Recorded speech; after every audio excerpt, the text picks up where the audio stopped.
ہم نے سبق شجرکاری اور ہمارے موسم کی پڑھائی کی تھی۔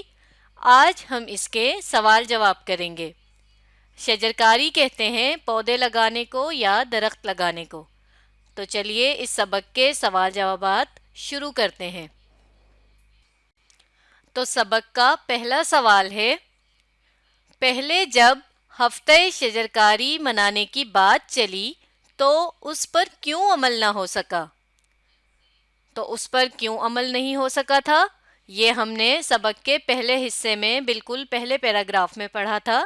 چلیے اسے سبق میں دیکھتے ہیں۔ یہاں پر اس سوال کا جواب موجود ہے۔ اسکول میں آئندہ ہفتے کو ہفتہ شجرکاری کے طور پر منائے جانے کا اعلان کیا گیا۔ اعلان سن کر تمام لڑکیاں پرجوش ہو گئیں۔ کرونا وائرس کے سبب اسکول ایک عرصہ تک بند رہے۔ اسکولوں کی بندش سے پہلے ہفتہ شجرکاری منانے کی بات چلی، لیکن اس پر عمل ہونے سے قبل ہی وبا پھوٹ پڑی۔ تو ہمارا جواب اس آخری حصے میں موجود ہے کہ پہلے جب ہفتہ شجرکاری منانے کی بات شروع ہوئی تھی تو اس پر عمل اس وجہ سے نہیں ہو سکا تھا کیونکہ وبا پھوٹ پڑی تھی، اور وبا پھوٹ پڑنے کے ہم نے معنی دیکھے تھے کہ کوئی بیماری جو ماحول میں ایسے پھیل جائے کہ ایک انسان سے دوسرے انسان کو بآسانی لگ جائے۔ تو اس بیماری کی وجہ سے، اس بیماری کے پھیلنے کی وجہ سے اس پر عمل نہیں ہو سکا تھا۔ تو ہم اپنا جواب اس طرح لکھیں گے۔ ہم نے جواب میں کچھ حصہ سوال ہی سے لیا، جیسا کہ پہلے جب ہفتہ شجرکاری منانے کی بات چلی تو، یہاں تک ہم نے سوال ہی سے حصہ لیا، اور آگے لکھا وبا پھوٹ پڑنے کی وجہ سے اس پر عمل نہ ہو سکا۔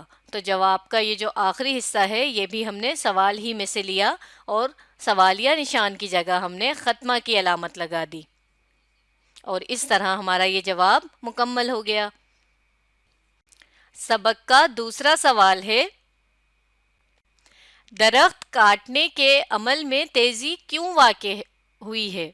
یہاں پر ہوئی نہیں لکھا ہوا، ہم یہاں پر لکھ دیں گے۔ جی تو بتائیے کہ کیوں تیزی واقع ہوئی ہے؟ بالکل ٹھیک، بہت زیادہ آبادی کے بڑھنے کی وجہ سے درخت کاٹنے کے عمل میں تیزی واقع ہوئی ہے، اور یہ تیزی اس لیے آئی ہے کیونکہ ہمیں اپنی روزمرہ ضروریات کے لیے انہیں کاٹنا پڑتا ہے۔ تو ہم سوال کا جواب سبق میں سے بھی دیکھیں گے۔ سبق کے اس حصے میں اس سوال کا جواب موجود ہے، لیکن بدقسمتی سے بڑھتی آبادی کے ساتھ ساتھ انسان کی روزمرہ ضروریات میں بھی تیزی سے اضافہ ہوا ہے، جس کے نتیجے میں درخت کاٹنے کا عمل بھی اسی رفتار سے تیز ہو گیا ہے۔ تو ہم اپنا جواب اس طرح لکھیں گے کہ درخت کاٹنے کے عمل میں تیزی اس لیے واقع ہوئی ہے کیونکہ آبادی بڑھنے سے روزمرہ ضروریات میں بھی تیزی سے اضافہ ہو گیا ہے۔ تو یہاں پر بھی ہم نے پورا سوال جو ہے وہ جواب میں لکھا، اور صرف کیوں کو کاٹ دیا اور لکھا درخت کاٹنے کے عمل میں تیزی اس لیے واقع ہوئی ہے، اور آگے ہم نے اپنے جواب کا اگلا حصہ لکھ دیا، اور اس طرح ہمارا یہ جواب بھی مکمل ہو گیا۔ سبق کا تیسرا سوال ہے، کس چیز کی ترقی نے آلودگی میں اضافہ کیا ہے؟ تو چلیے اس سوال کا جواب ہم سبق ہی میں سے تلاش کرتے ہیں۔ سبق کے اس حصے میں سوال کا جواب موجود ہے، آلودگی کسی ایک علاقے یا ملک کا مسئلہ نہیں، بلکہ دنیا بھر میں بڑھتی ہوئی صنعتی ترقی نے آلودگی جیسے بڑے مسئلے کو جنم دیا ہے۔ تو کس چیز کی ترقی نے آلودگی کو جنم دیا ہے یا تیز کیا ہے؟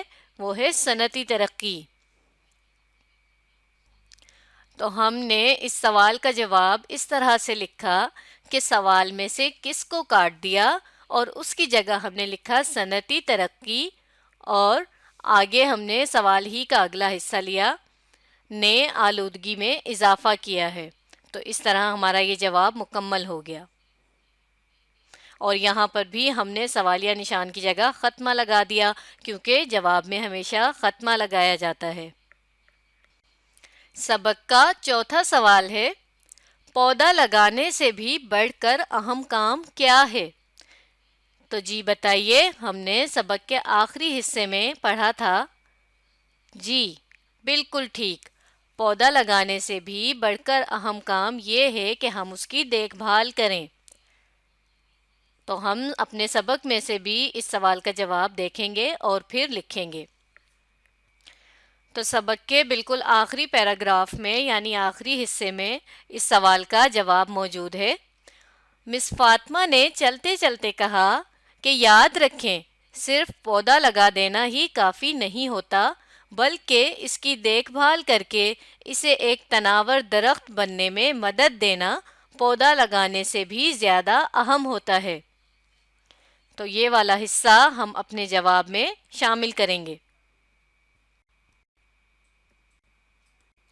ہم نے اس سوال کا جواب کچھ اس طرح لکھا کہ اس سوال کا پہلا حصہ ہم نے جواب میں لکھا، پودا لگانے سے بھی بڑھ کر اہم کام، یہاں تک لکھنے کے بعد ہم نے آگے لکھا پودے کی دیکھ بھال اور اسے ایک تناور درخت بننے میں مدد دینا ہے۔